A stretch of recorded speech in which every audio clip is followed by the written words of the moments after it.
ये भगवान जो निराकार साकार और निर्गुण और गुण ये कोनो भेद नहीं है, एक ही है। ये किस प्रकार हम समझेंगे?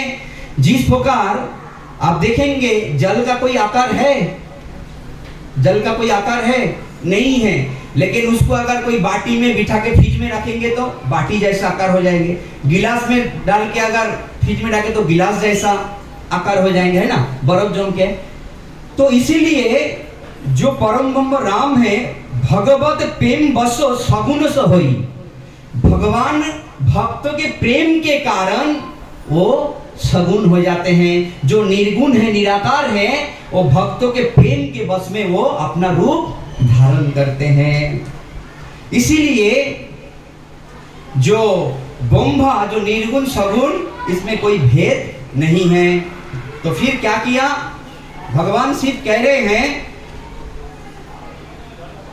हरे कृष्णा कृष्णा कृष्णा हरे हरे, हरे राम राम राम हरे हरे, हरे कृष्णा कृष्णा कृष्णा हरे हरे, हरे राम राम राम हरे हरे। अभी राम कथा का भूमिका तैयार हो रहा है, राम कथा नहीं हो रहा है, यानी बिल्डिंग का नींव बन रहा है। भगवान शिव कह रहे, राम जन्म के अनेको हेतु परम विचित्र एकते है एका, कि राम जन्म का अनेक हेतु है, कारण अनेक है, एक से एक विचित्र एका, एक से बढ़कर एक वहां पर कारण है। गोस्वामी जी 5 कारण बताते हैं। तो 5 कारण के अंदर एक कारण ये है कि जब भी इस धरती जब भी पापमय हो जाते हैं, आप जानते हैं जिस प्रकार कंस के अत्याचार के कारण पाप बढ़ गए थे, भगवान कृष्ण आए, जदा जदा ही धर्मस्य ग्लानिर्भवति भारत अदुत्थानम धर्मस्य तदप्यहम् सृजाम्यहम्। इसीलिए आते हैं। और एक बहुत कारण रहते हैं लीला विलास करने के लिए। और यहाँ पर एक कारण है, वो एक कारण है भूभार को हरण करने के लिए। दूसरा कारण है जो जय और विजय, जो रावण और कुंभकर्ण बना, उसको उद्धार के लिए भी राम शरीर धारण करना पड़ा। दूसरा एक बिंदा और जलंधर की सांप के कारण, जो बिंदा ने जो भगवान को सांप दिया था, उसी के कारण भगवान को आना पड़ा। और भी बहुत सारा कारण है, लेकिन इसीलिए कहते हैं राम जन्म के हेतु अनेका, बहुत सारा हेतु है। परम विचित्र तो एक ते एका, एक से बढ़कर एक है। तो यहाँ पर और एक जो कारण है, उस कारण को हम थोड़ा सा श्रवण करेंगे। जो कारण क्या है? नारद मुनि के द्वारा भगवान को शाप दिया था। लेकिन ये लीला बहुत विचित्र है, इसको समझना बहुत कठिन है, लेकिन इस लीला के द्वारा साधक के लिए, जो भक्ति मार्ग में जो भक्ति करना चाहते हैं, इनके लिए बहुत महत्व रखते हैं इस कथा के द्वारा। इस कथा को अगर सुनना है तो इस कथा के द्वारा हम बहुत कुछ सीख सकते हैं। तो इसीलिए कहते हैं, नारद शाप दिनहा एक बारा, कल्पो एक ते ही लागी अवतारा। नारद मुनि ने एक बार शाप दिया था, और उसी के कारण एक बार भगवान रामचंद्र ने रामचंद्र के रूप में अवतार लिया। फिर गिरिजा चकोती भई सुनी बानी, नारद विशुभनु भगवत पुनि गानी। तो पार्वती चकित हो गए। क्यों चकित हो गए? पार्वती का गुरु कौन है? कौन है? नारद जी। नारद जी पार्वती का गुरु है। तो यहाँ पर भोलेनाथ जब भी कह रहे हैं, सुनो, नारद सापो दीना एक बारा, कल्पो एक ते ही लागी अवतारा। एक कल्पों में नारद मुनि जो साप दिया था भगवान को, इसके कारण एक कल्प में भगवान को एक अवतार लेना पड़ा। ये भी एक कारण है। तो क्या दिया था? तो गिरिजा चकुती भोई सुनी बानी। गिरिजा यानी पार्वती इस बानी को सुन के चकित हो गए। क्यों? अरे मेरे गुरु ने क्यों साप दिया? और नारद मुनि तो परम भागवत हैं। परम भागवत को किस प्रकार उन्हीं हर टाइम नारायण के जो गान करते हैं, और उस नारायण को साप कैसे दे दिया? कारणो कहो न साप मुनि जो दिनहा, कहा अपराध रमापति किनहा। कह रहे हैं, देखिए यहाँ पर गुरु निष्ठा बहुत सुंदर है। यहाँ पर भगवान नारायण परम भगवान जानते हैं, लेकिन फिर भी गुरु निष्ठा इतना पार्वती का है कि रे क्या कारण है जो मणि साप दे दिया भगवान नारायण को? का अपराध किया रमापति, यानी रमापति नारायण ने क्या अपराध किया मेरे गुरु के चरण में जो साप दे दिया? ये नहीं कहा कि नारद जी ने क्या अपराध किया साप दिया। तो ये गुरु निष्ठा का जह प्रसंग मोहि कहूँ पुरारी मुनि मनो सह अजरो भारी। तो किस प्रकार ये साप दिया? तो तभी भगवान शिव ने कहा कि एक बार क्या हुआ, एक बार कैलाश के जो हिमालय के तलेटी पर नारद मुनि विचरण कर रहे थे, नारायण नारायण कर करके विचरण करते करते वहां पर नारद मुनि जो थे उन्होंने क्या देखा? इतना सुंदर गंगा प्रवाहितमान हो रहे हैं और सुंदर वातावरण है, सुंदर पवन देव हवा दे रहे हैं, बहुत सुंदर वातावरण। और ये देख के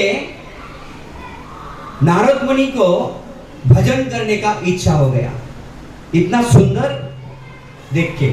जिस प्रकार जो भक्त होते हैं अनुकूल परिस्थिति हो या प्रतिकूल परिस्थिति हो उसको भजन करने का हर टाइम इच्छा हो जाते हैं। जिस प्रकार ये समझने के लिए कभी इस जगत में जो दारू पीता है ना उसको बोला अरे तुम आज क्यों दारू पिया? बोला संडे था इसके लिए पिया। बोला अरे काल क्यों पिया था? बोला काल जो था मेरे सारू भाई आता इसीलिए पिया था। अरे काल क्यों पिया था? मेरा लड़के का जन्मदिन था इसीलिए पिया आज। अरे आज क्यों पिया था? बोला आज घाटा हो गया व्यापार में इसके लिए पिया। बोला आज क्यों पिया? आज क्यों? बोला दुखी हूँ, घर में झगड़ा हुआ इसीलिए पिया। तो उसको आप बोलेंगे कितना भी अनुकूल परिस्थिति प्रतिकूल परिस्थिति को बना ही लेते हैं कि उसको पीना है। उसी प्रकार नारद मुनि को भजन करना है, परिस्थिति तो अनुकूल था और तो भक्त तो भजन ही करेंगे। उन्होंने समाधि में लग गए। नारद मुनि का समाधि तो एक दो दिन का नहीं है, हजारों साल लग गए और आनंद में पूरा समाधि लग गए। और आप सब जानते हैं जो कोई भी समाधि लग जाते हैं ध्यान करने को, किसका चिंता होने को लग जाते हैं? किसका चिंता होने को लगता है? देवलोक में इंद्र जो देवता लोग होता है टेंशन में हो जाता है क्या कि हमारा गद्दी ना चला जाए। जिस प्रकार अभी इलेक्शन होगा, जो जो पार्टी जीतना प्रचार करेगा दूसरे उसको अरे इसका इतना आदमी है तो इसको भंग कर दो, किस प्रकार किया जाए जाना गद्दी में ना बैठ सके। इस प्रकार इंद्र का भी कार्य ऐसा ही है, ध्यान में रखिए। इंद्र ने सोचा सबको आज्ञा दिया, बोला अरे ये ना कोई इंद्रासन ना मांग ले ना कोई देवता का स्थान ना मांग ले, जाके उसको भंग कर। उसका कार्य यही है और दूसरा कुछ नहीं है। तो कामदेव ने बोला नहीं बाबा मैं नहीं जाऊंगा साधु संतों के पास, तो मैं नहीं जाऊंगा क्योंकि शिव जी के पास गए थे मुझे भस्म होना पड़ा, एक बार जल के राखना पड़ा। वो बोला नहीं जाऊंगा। ये बोले अरे अभी देवराज तो पटू है बातों में। बोले अरे वो तो शिव जी का तीसरा नेत्र था इसीलिए तुमको जल कर राखना पड़ा। ये तो नारद मुनि तो संत है तो इसका तीसरा नेत्र भी नहीं है, ज्यादा से ज्यादा कुछ बोलेगा फिर हम लोग जाके सब संभाल लेंगे, आप जाके भंग कर दो। तो उन्होंने क्या कर दिया, कामदेव ने जाके सभी देवी देवता मिलके जाके नारद मुनि का तपस्या भंग करने लगा। और नारद मुनि का तपस्या में लगा हुआ है, एक एक करके बाण छोड़ रहे हैं। तो अंतिम बाण जो रहते हैं जो काम पुष्प बाण कहते हैं, जिसको मारने से अगर उस साधक के हृदय में काम पैदा नहीं होता लेकिन पूरा जगत में पैदा हो जाता है काम, इस प्रकार बाण का प्रभाव है। तो जब ही मारा तो नारद मुनि को काम में विचलित नहीं हुआ, आंखें खोला तो उन्होंने क्या कहा, अरे कामदेव तुम क्या स्वतंत्र, सब ये आ गया देवराज इंद्र था, अरे तुम लोग क्यों भंग करना चाहते हो, मेरा उद्देश्य दूसरा कुछ नहीं है, तुम्हारा आसन के लिए मुझे मैं नहीं कर रहा हूँ, ये तो मैं जगत के कल्याण के लिए मैं तप कर रहा हूँ। और इतना पूरा शांत में बोला। तो तभी उन्होंने हाथ जोड़ के चरण में पड़ गया, अरे नारद मुनि आप तो काम को भी जीत लिया क्रोध को भी जीत लिया, काम भी नहीं आया क्रोध भी नहीं आया।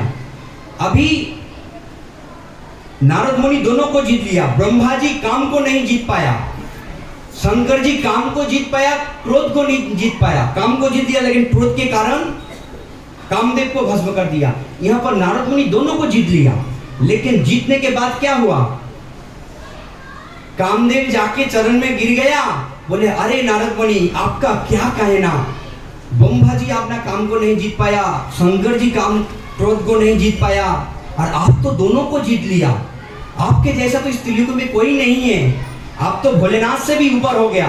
बस जो काम और क्रोध में नहीं कर पाया, जो कामदेव के बाण में जो काम नहीं कर पाया, वो वचन के द्वारा, स्तुति के द्वारा वो काम कर गया। यही हमारा जीव का जो काम है।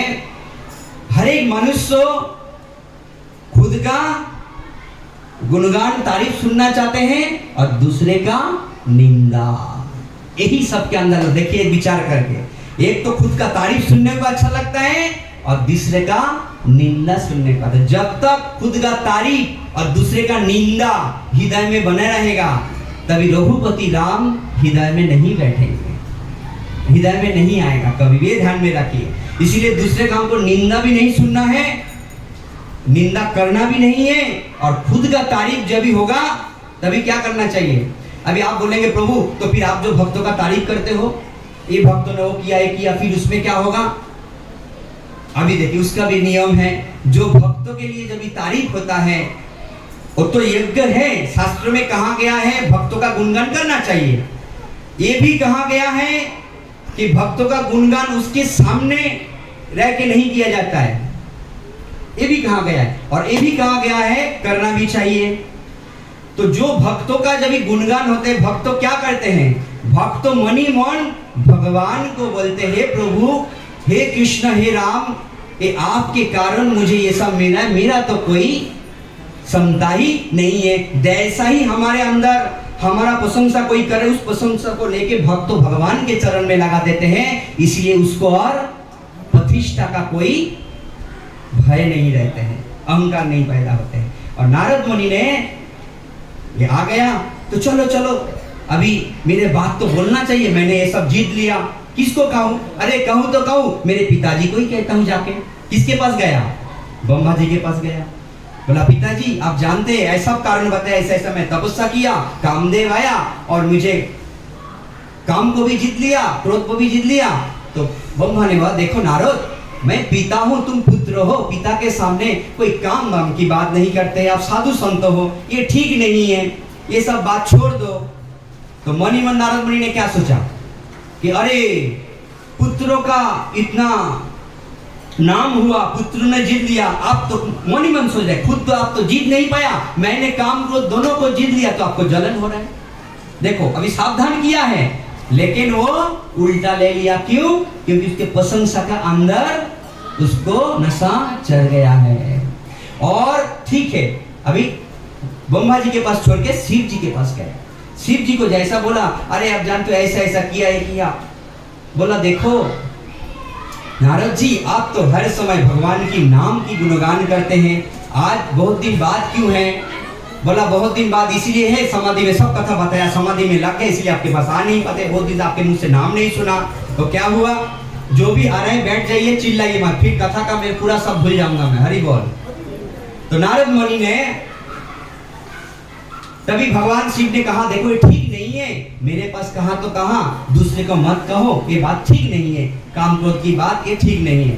बोला अरे खुद तो क्रोध को जीत नहीं पाया और मैंने जीत लिया, कम से कम प्रशंसा तो करना चाहिए, मेरे में जल रहा है, मेरा कोई आदर नहीं जानता है। मेरा आदर कौन दे सकते हैं, ये तो मेरे प्रभु नारायण ही दे सकते हैं। तो नारायण के पास गए, नारायण नारायण, और जाके जैसे अरे नारद जी किधर था, इतना दिन आए नहीं, सब कुछ ऐसा बताने लगा नारद जी को, अरे आइए आइए। तो भगवान क्या कर रहे हैं, बोला अरे नारद जी आप तो बहुत महान है, इस त्रिलोक में कोई ऐसा व्यक्ति नहीं जो काम क्रोध को जीत लिया, आइए आइए मेरे आसन पे बैठिए। क्या कहा, मेरे आसन पे आके बैठिए। तो नारद जी बोला ये तो मेरे प्रभु ही, मेरे जो गुणगान का जान सकते ही मेरे नारायण है। अभी देखिए भगवान को भगवान जान गया, इसमें अहंकार की मस्ती आ गया, काम क्रोध में पूरा फंस गया। काम क्रोध तो नहीं हुआ लेकिन अहंकार आ गया इनको। तो उन्होंने, नारायण ने उसको रुक सकता था, लेकिन क्या बोला, नारद जी आप तो मेरे साथ बैठिए। तो भगवान उसको तो साफ साफ कह सकते थे कि ये ठीक नहीं है, भगवान क्यों नहीं कहा। भगवान क्यों नहीं कहा? भगवान फिर उसको और उत्साह दिया, क्योंकि आप देखेंगे जब भी किसी का फोड़ा होता है ना, डॉक्टर के पास जाता है, वो दवाई देते हैं, जब भी कब होता है उसको फोड़ा को दबा सकते हैं दवाई के द्वारा दब जाता है तो वो कुछ प्रॉब्लम नहीं होता है। दवाई दिया, पहला दवाई ब्रह्मा जी ने दिया तो वो नारद मुनि ने दवाई लिया नहीं है, खाया नहीं। फिर शिव जी के पास गया, वो कहा, उन्होंने भी दवाई दिया, वो भी नहीं खाया।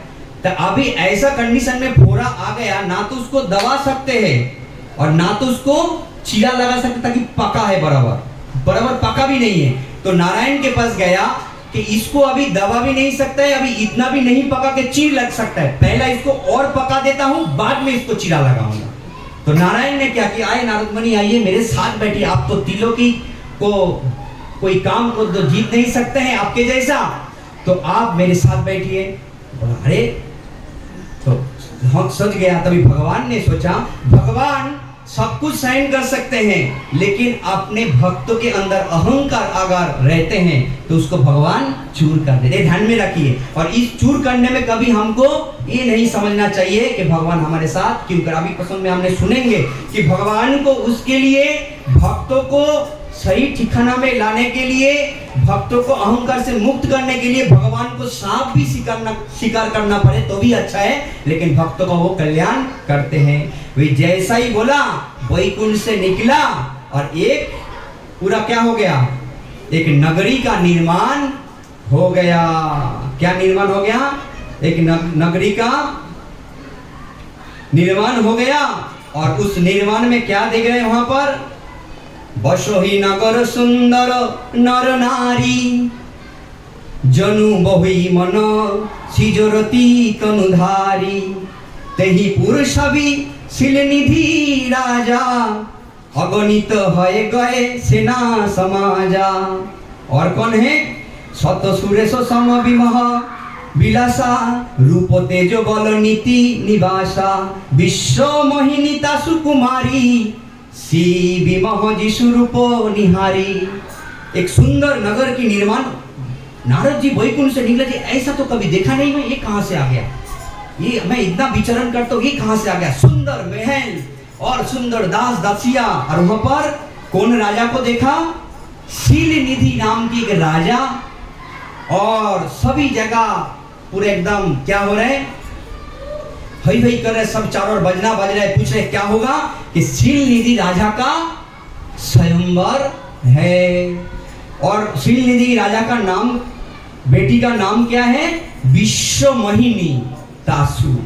और जैसा ही नारद मुनि गए और शीलनिधि राजा ने स्वागत किया, स्वागत करने के बाद, आइए नारद जी आइए, आप सही समय पर आइए, मेरा बेटी का विवाह का, विश्वमोहिनी की विवाह के स्वयंवर रचा है, और इस स्वयंवर में आप तो परम ज्योति से परम ज्ञानी हैं, आप जरा मेरे बेटी का हाथ देख के तो बताइए किस प्रकार वर की प्राप्ति होगा। उन्होंने क्या किया? ठीक है, जैसा ही विश्वमोहिनी को देखा, देखी रूप मोनि विरति विसारी, बड़ी बार लागी रहे निराश। जैसा ही विश्वमोहिनी को देखा, थोड़ा सा नारद मुनि को वहां पर कुछ अंदर हुआ, ठीक है, उसमें भी कभी भी कुछ उतना ज्यादा ही नहीं हुआ। हाथ दिखाया, हाथ में लिखा है कि विश्वमोहिनी के जिसके साथ विवाह होगा वो कौन होगा? वो अजर अमर होगा। और नारद मुनि क्या देख रहे हैं कि विश्वमोहिनी के साथ जिसका विवाह हो जाएगा उसको अजर अमर बन जाएगा। सोचिए क्यों? दिमाग में क्या चल गया? अहंकार आ गया। काम बोला ना, काम को जायका लिया, अभी काम भी आ गया अंदर। उसके कारण ऊपर लिखा क्या पड़ रहा है कि विश्वमोहिनी जिसको ग्रहण करेगा वो अजर अमर हो जाएगा, लेकिन लिखा क्या है हाथ में? लिखा है विश्वमोहिनी जिसको ग्रहण करेगा वो अजर अमर है। और नारद मुनि क्या पढ़ रहे हैं कि इसको जो ग्रहण करेगा वो अजर अमर हो जाएगा। और देखने के बाद और कुछ नहीं बोला, वापिस आ रहे हैं। आके फिर बोला, अरे विश्वमोहिनी को ये जो विवाह करेगा अजर अमर हो जाएगा। अरे कोई राजकुमार आके करेगा, क्यों ना हम कर ले विवाह। सोचिए, ये बात समझने की बात है। इसमें शिक्षा की बहुत बात है। हम क्यों ना कर ले? पिता तो कहते ही है, ब्रह्मा जी के नारद तुम शादी कर लो, शादी कर लो। 9 का शादी हो गया, तुम नहीं करते हो, तुम ब्रह्मचारी के रूप में, तो पिताजी तो कहते ही है शादी करने के लिए, तो मैं क्यों ना कर लूं?